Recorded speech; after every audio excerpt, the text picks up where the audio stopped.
Bonjour, bienvenue pour ces quelques instants pour parler d'informations. Alors j'ai été à la pêche aux informations depuis la dernière fois et aujourd'hui j'ai envie de vous donner quelques nouvelles de l'oligarchie qui se porte bien, merci pour elle. Et je vais pour cela vous parler de trois personnages de cette oligarchie. Je vais vous parler de M. Macron, de M. Gattaz et de M. Le Pen. Alors, je ne sais pas si on dit Le Pen, Le Paon, je ne sais pas. Je vais dire Le Pen. Alors pourquoi Emmanuel Macron? Parce qu'il a sorti une phrase très intéressante sur une radio que je vais vous lire. Une phrase évidemment grande portée. Je ne vais pas raconter des cracks. Voilà, je ne vais pas raconter des cracks. Alors quand j'ai entendu le mot crack, je me suis dit, bon, crack, C-R-A-Q-E-S peut-être, C-R-A-C-K-S peut-être aussi, C-R-A-C-S, ou encore K-R-A-C-H-S. Et là, je me suis tout d'un coup retrouvé sur le banc des illettrés, tout d'un coup. Je me suis dit, mais je ne sais pas de quoi il s'agit. Être sur le banc des illettrés dans ce pays est toujours mal connoté.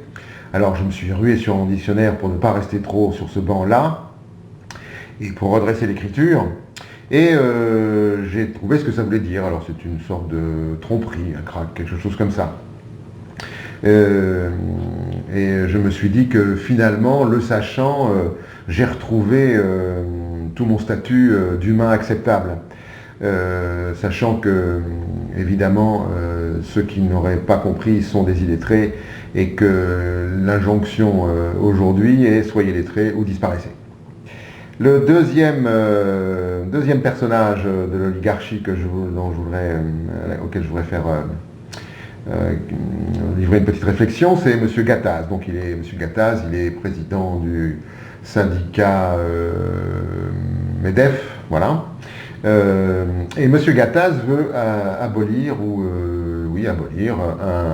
un article de l'Organisation internationale du travail, enfin d'une convention plutôt. Cette convention, alors j'ai pris des notes, cette convention est la convention 158, et l'abolition porte sur l'article de la volonté d'abolition de M.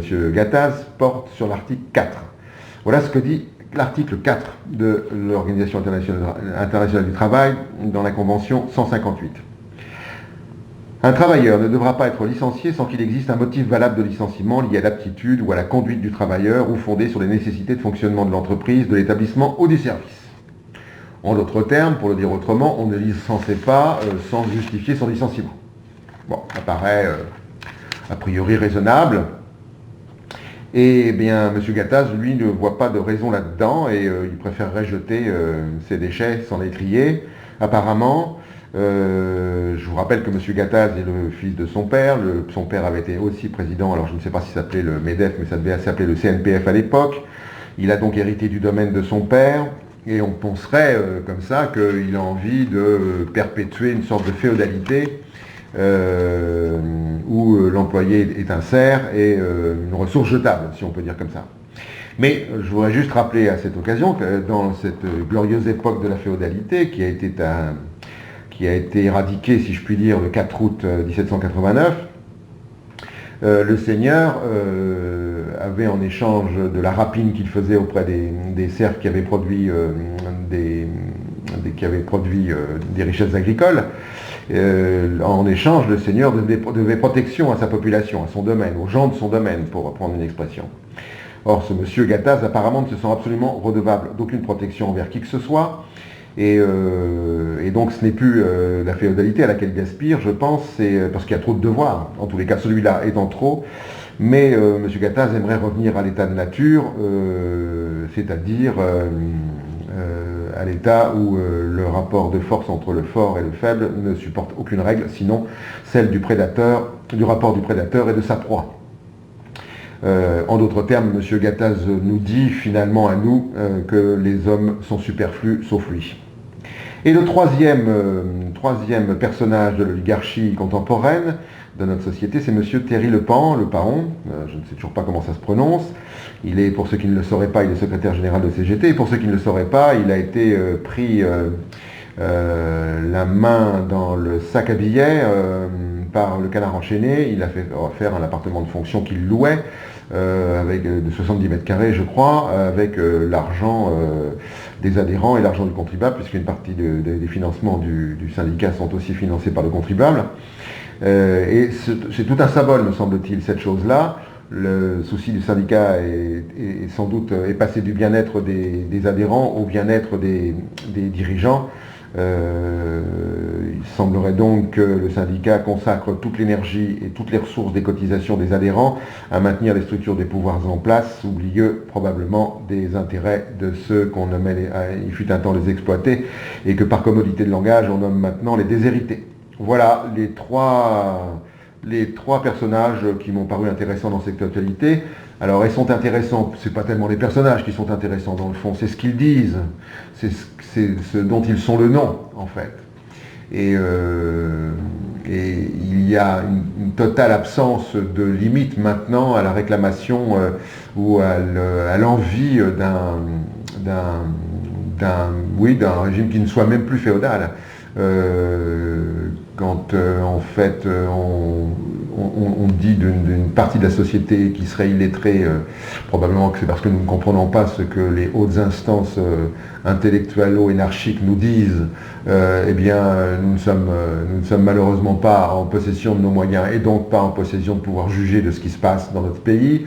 Quand M. Gattaz nous dit qu'une partie de la population finalement n'a aucune valeur particulière et surtout pas humaine, et que la ressource n'est jamais humaine, en fait c'est une ressource qu'on prend et qu'on jette quand on a envie, sans justifier d'aucune sorte.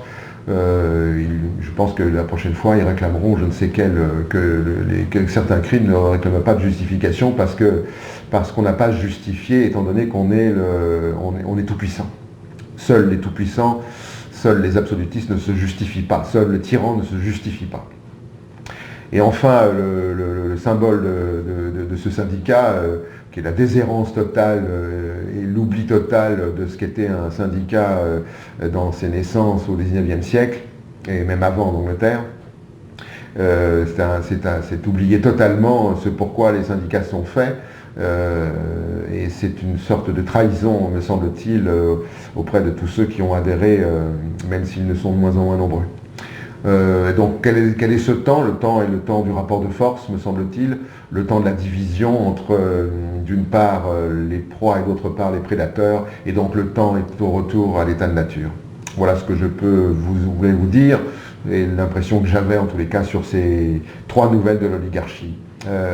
Bien s'il y a d'autres événements dans l'actualité qui me sembleraient intéressants ou que je jugerais intéressants, eh bien je vous en ferai part évidemment avec la totale subjectivité dont je suis capable de faire preuve. À très bientôt pour une nouvelle pêche à l'information. Au revoir.